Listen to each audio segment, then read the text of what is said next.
At 12:04 UTC on August 11, 2025, the calm waters off Scarborough Shoal erupt into chaos. Just 12 nautical miles from the reef, the Philippine Coast Guard, cutter BRP Suluan, pushes north, guarding two small civilian relief boats stacked with food and fuel for local fishermen.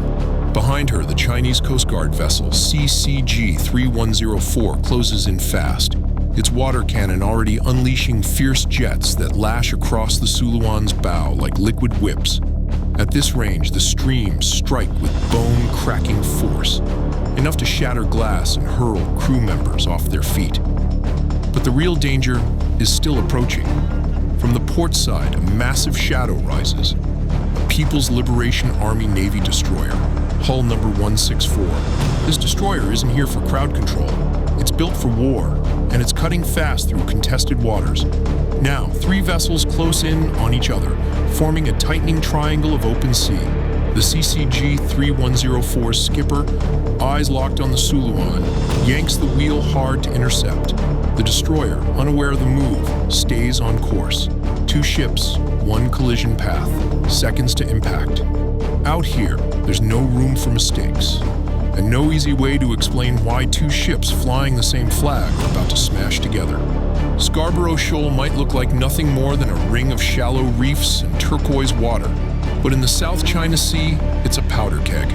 Just 124 nautical miles from Luzon, it sits squarely inside the Philippines' exclusive economic zone, under the United Nations Convention on the Law of the Sea. The United Nations Convention on the Law of the Sea, of which you are a signatory state. By the book, it's Philippine territory, but in 2012, Chinese vessels seized control and never left.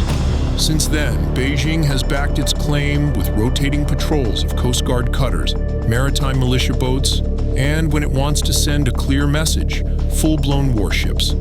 On August 11th, the Suluan's orders were simple. Escort two relief craft into fishing grounds near the shoal, deliver food and fuel, and head home. But any Philippine vessel that ventures this close is shadowed and often harassed by Chinese units. That's why CCG-3104 was already in the chase.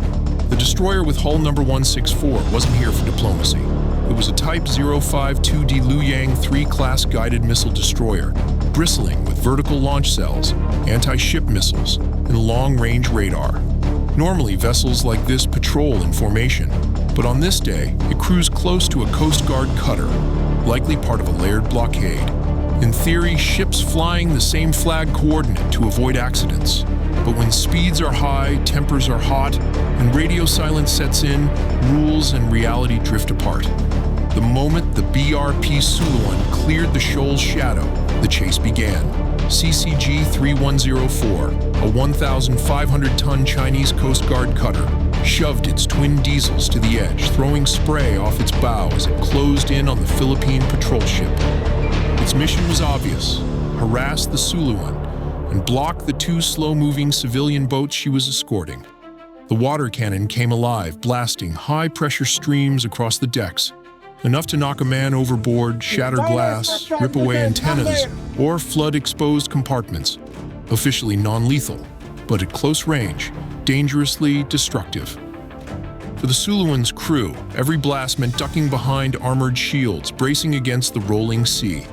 This time, though, the cutter's approach was different. Instead of tailing from astern, the Chinese skipper swung wide to port, aiming to slice across the bow, a textbook interception designed to force a ship off course. At nearly 20 knots, the margin for error was razor thin. Radio calls from the Suluan went unanswered. The CCG's sirens screamed, drowning in the hiss of the water cannon as the gap closed fast. The Suluan held its line, careful not to make any move that could be painted as aggressive. And then came the mistake. Through the haze of spray, the bulk of the PLA Navy destroyer loomed ahead. The CCG cutter's intercept wasn't just crossing the Suluan's path. It was cutting straight into the destroyer's track. Focused on the chase, the cutter's captain pressed on, blind to how little sea room remained. By the time the destroyer's crew spotted the danger and sounded signals, it was too late. The cutter's bow swung across the destroyer's port side and slammed forward. The impact was brutal. Steel at the cutter's bow folded inward like paper under a fist. The forward gun mount twisted, its shield warped. Internal bulkhead shuddered. The destroyer fared better, its port plating scored with long, jagged scrapes, paint stripped to bare metal. But the jolt carried through her frame, rattling fittings and tossing crew from their posts. Moments earlier, several cutter crewmen had been leaning over the foredeck rails. When the bow struck, they vanished. Whether injured or simply thrown clear from sight, no one could tell. The next seconds were chaos. The destroyer's horn roared. The cutter's engines died. Over VHF, the Suluan offered immediate help. Medical aid, man overboard search, damage control teams. Every call went unanswered. Slowly, the destroyer backed away and turned off. The cutter sat low in the water, bow buried, lifeless in the swell. On paper, it was unseaworthy. In reality, it was finished. The Chinese pursuit had ended not with a warning shot, but with one of their own crippled in front of the ship they were trying to intimidate. On the Suluan's deck, shock and disbelief rippled through the crew. Moments earlier, the Suluan's crew had braced for another blast from the water cannon. Instead, they watched the Chinese cutter plow straight into its own Navy's destroyer, an impact that rang out in a deep metallic boom across the water. Through binoculars, Philippine officers saw CCG crew on the foredeck stumble, grab for railings, and in some cases, disappear behind the cutter's crumpled bow. Unlike a warship, the cutter's deck crew weren't wearing heavy safety gear, and at that speed, a sudden stop could throw a man several meters. Within seconds, the Suluan's radio operator was on an open channel. Chinese vessel, we can provide medical assistance. We can assist in search and rescue.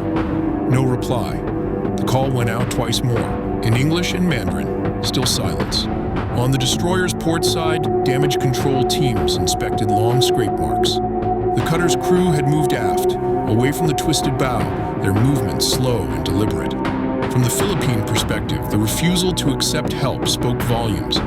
Taking aid from the very ship you were chasing would be politically awkward. Better to handle it internally, even if minutes mattered for the injured. By then, the two civilian relief boats had slipped away, out of sight. Their mission had been simple: deliver food and fuel to fishermen. Instead, they'd watched an international embarrassment unfold in real time. For the Chinese crews, there was no avoiding the truth. Their high-speed intercept had ended with friendly steel colliding in full view of foreign eyes. Within hours, Manila responded. Philippine Coast Guard spokesman Commodore J. Terriella condemned the incident as atrocious and inane, accusing the cutter's captain of violating coal regs, the international rules for preventing collisions at sea. He stressed that the maneuver wasn't just reckless, it endangered lives on all three vessels and could have sparked a wider crisis. Terriella confirmed the Suluan had offered immediate aid after the impact. We offered help, medical search and rescue. They refused.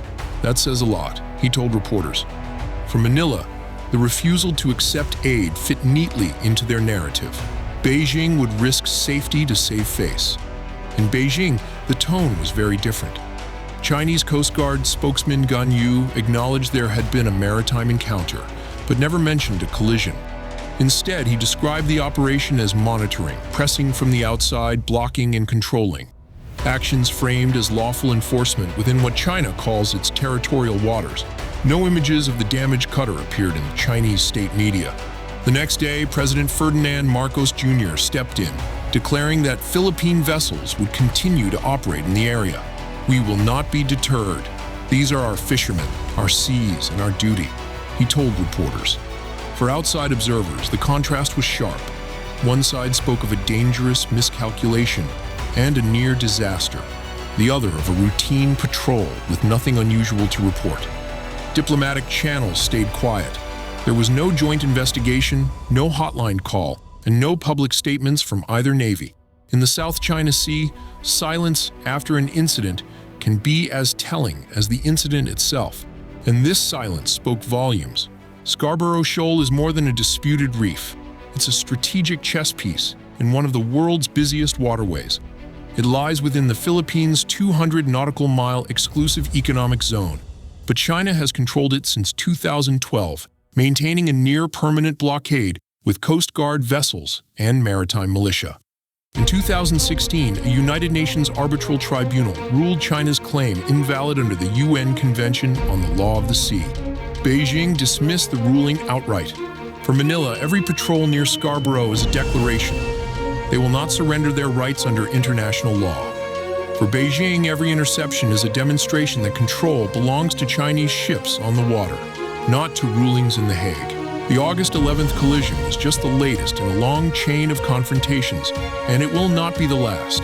In recent years, Chinese Coast Guard cutters have used lasers to temporarily blind Philippine sailors, blocked resupply missions to outposts in the Spratly Islands, and rammed fishing boats. Each time, Beijing insisted it was enforcing its sovereignty. Scarborough Shoal is especially sensitive because of its position near major shipping lanes. The South China Sea carries over 60% of global maritime trade, an estimated $3.4 trillion worth of goods each year. Oil tankers, container ships, bulk carriers, thousands pass through daily.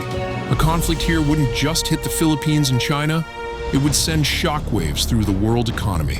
The military stakes are just as high. The South China Sea is within range of China's growing network of fortified artificial islands, equipped with runways, radar arrays, and anti-ship missile batteries. From these outposts, the People's Liberation Army Navy can monitor and, if it chooses, control vast stretches of the waterway. If Scarborough Shoal were developed militarily, that reach would extend even closer to the Philippine mainland. It's all part of what analysts call gray zone tactics, asserting control without triggering open war, water cannons instead of gunfire, ramming instead of missile strikes.